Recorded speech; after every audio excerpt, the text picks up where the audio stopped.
Our story today is another favourite of mine from when I was a little girl, and it is a story about Dorrie.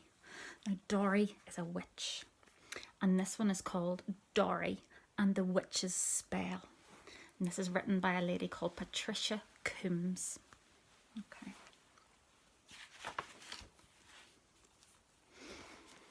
This is Dorrie. She is a witch, a little witch. Her hat is always crooked, her socks never match.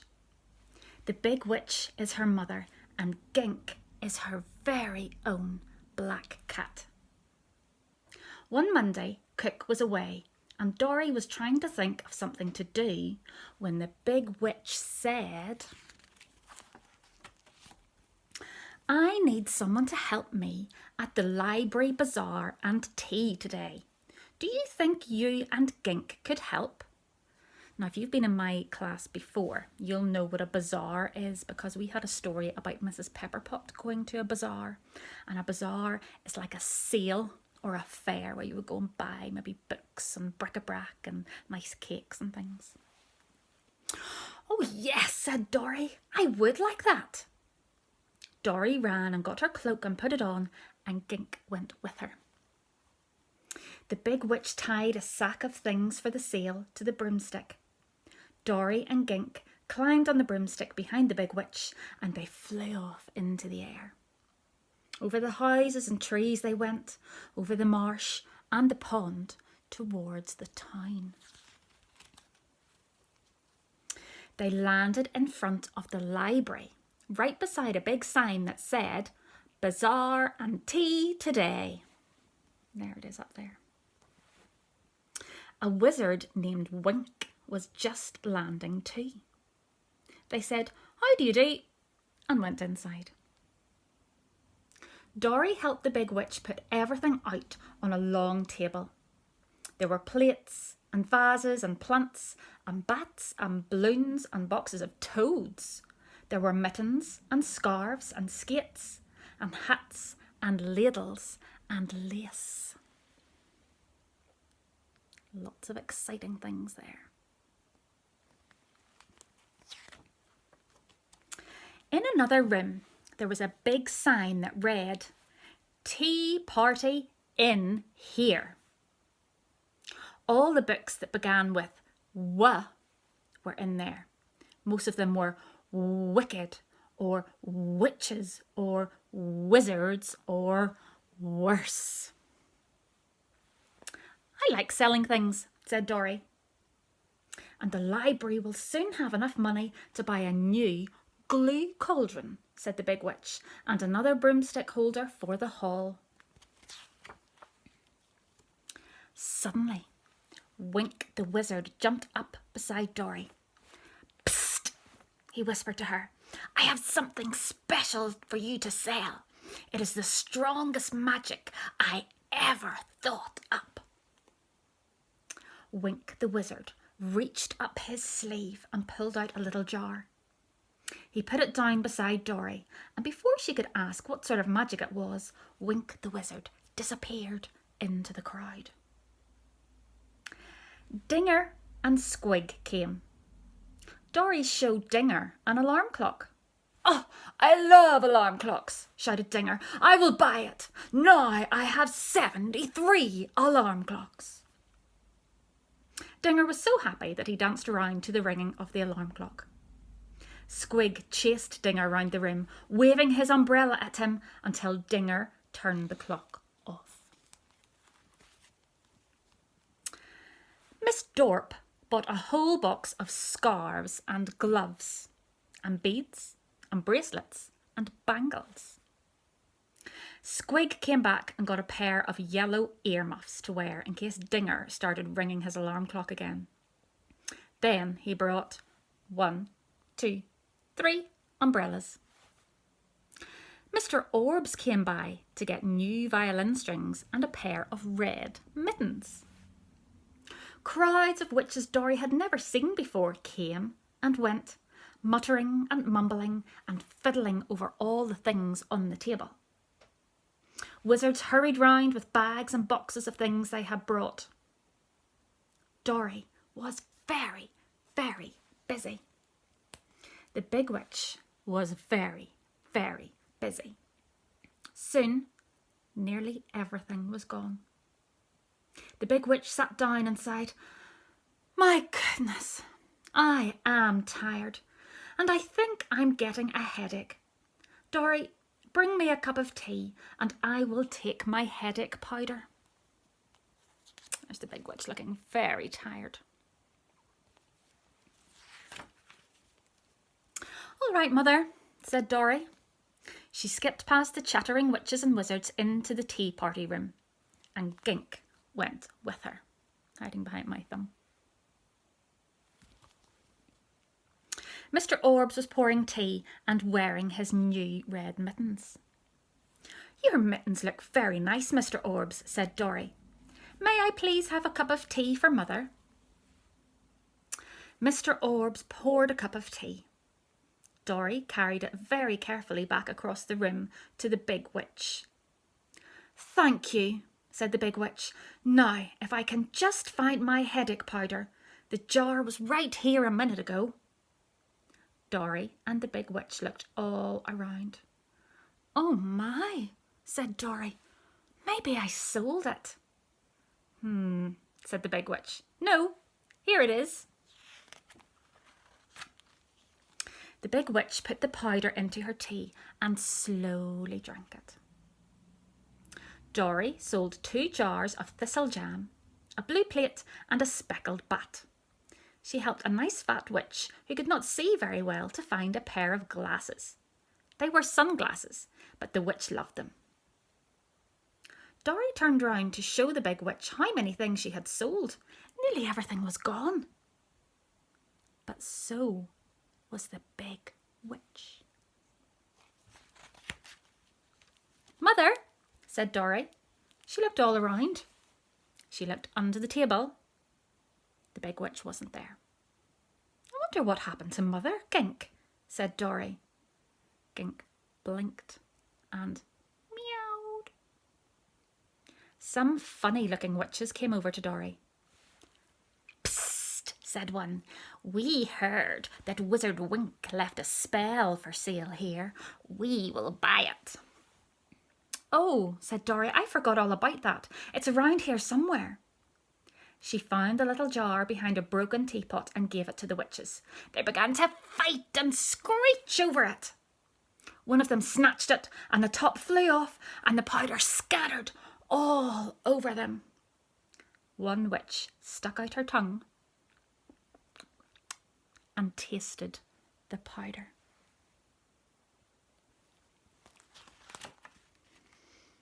"Pah! A trick," she said. "It's nothing but headache powder." The witches rushed off angrily. Dorrie picked up the little jar and looked at it. "Headache powder? But Mother—" "Oh no! Oh, Gink, Mother took the wrong powder in her tea." Dorrie ran across the room. She ran into the tea party room and Gink went with her. She looked everywhere for Wink the wizard. She looked and looked and looked. Can you see where she found him? She finally found him sitting on a shelf. "Wizard Wink," said Dorrie, "my mother has disappeared. She drank the spell in the bottle that you left instead of her headache powder." Wink the wizard laughed. He laughed and laughed and laughed so hard that he tumbled right off the shelf. Dorrie was cross. "Please hurry and tell me what was in that spell. I have to find my mother." Wink the wizard stopped laughing, just long enough to say, "It turns witches into whatever they are looking at when they drink it. Isn't that clever? The big witch will now be a string of beads or an alarm clock or a speckled bat for the next 1,000 years. Oh!" Wizard Wink vanished in a puff of smoke. "Oh, Gink," said Dorrie, "we have sold Mother to somebody at the bazaar. We have to find her. But first, I have to remember what Mother was looking at when we gave her the cup of tea. Oh my! Dorrie went to Mr. Orbs. Mr. Orbs, said Dorrie, something awful has happened to Mother. Somebody bought her by mistake. Mr. Orbs dropped his violin. Miss Drop and Squig and Dinger rushed over to see what was wrong. Dorrie told them how the big witch had drank the wizard's spell. Said Dinger. Do you think my new alarm clock is the big witch? They all looked at the alarm clock very hard. I don't think so, said Dorrie. You had already bought the clock when Mother disappeared. Ah, said Mr. Orbs, perhaps she has a violin string or my new red mittens. Or my beads, cried Miss Drop, swinging a string of beads in the air. The string broke and the beads rolled all over the floor. Oh, I hope that isn't Mother, cried Dorrie. Now, said Mr. Orbs, don't worry. We will be very quiet and think. What was the big witch looking at when Dorrie gave her the cup of tea? They all stood still and thought very hard. Well, said Dorrie, I think Mother must have been looking at the cup of tea. Said Squig. If that is so, then the big witch drank herself and we will never find her. Dinger grabbed one of Squig's umbrellas and pulled it down over Squig's head. Keep still.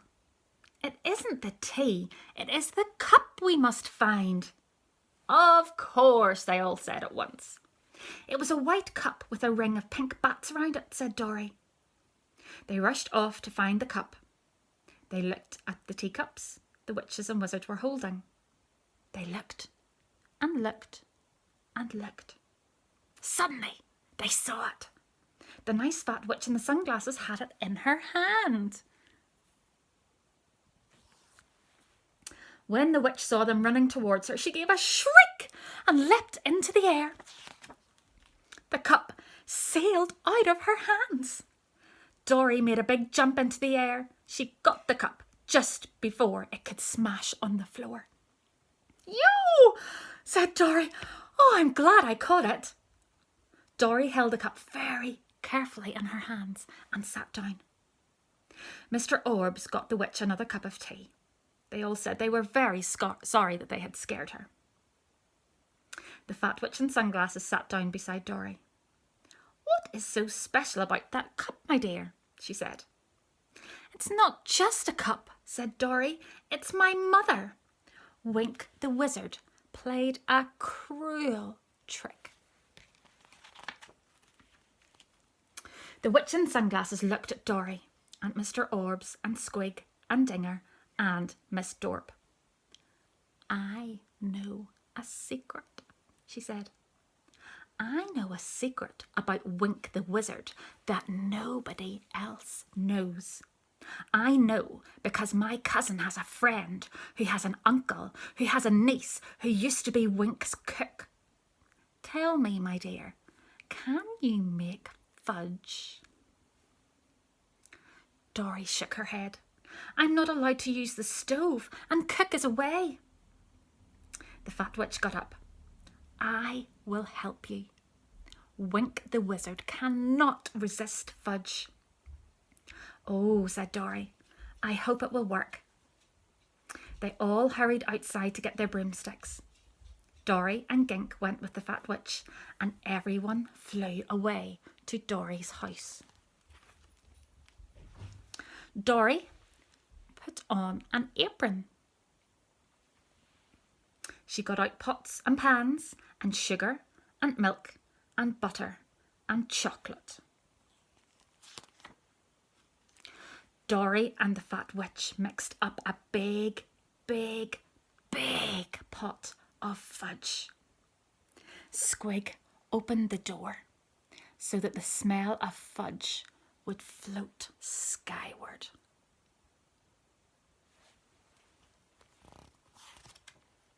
The kitchen grew dark as the fudge slowly cooked. They poured it into a big pan to let it cool, and then they sat very still and waited. "Shh," said the fat witch. "I hear him." There was a swish of air outside the door, and suddenly a dark shape grabbed for the pan of fudge. Squig slammed the door and locked it. Everybody else jumped on top of Wink. "Fudge, fudge, fudge," mumbled Wink the wizard. "There he is." "I want my mother back," cried Dorrie. "As soon as you turn this teacup back into the big witch, you can have the fudge. You can have the whole pan of fudge all for yourself." Wink the wizard licked his lips. "All of it? I'll do it. Anything at all. You want a witch instead of a teacup? So it shall be." Wink took some magic dust out of his sleeve and dropped it into the cup. He mumbled and spun around 3 times. 1, 2, 3. There was a poof. Wink the wizard and the pan of fudge disappeared.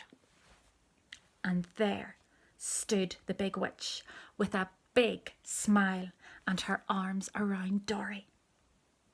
All that was left of the spell was a small ring of pink bats around the witch's hat.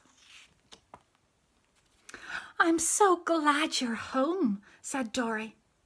"So am I," said the big witch. "Thank you for saving me from the wizard's spell." The big witch made a big jug of hot cocoa. They all put on their ice skates and went skating on the pond in the moonlight. Afterwards, they built a fire and sat around and sang songs until it was time for bed. So that was one story about Dorrie the witch. And I've got another story about Dorrie, and I might read you that another day. Bye bye.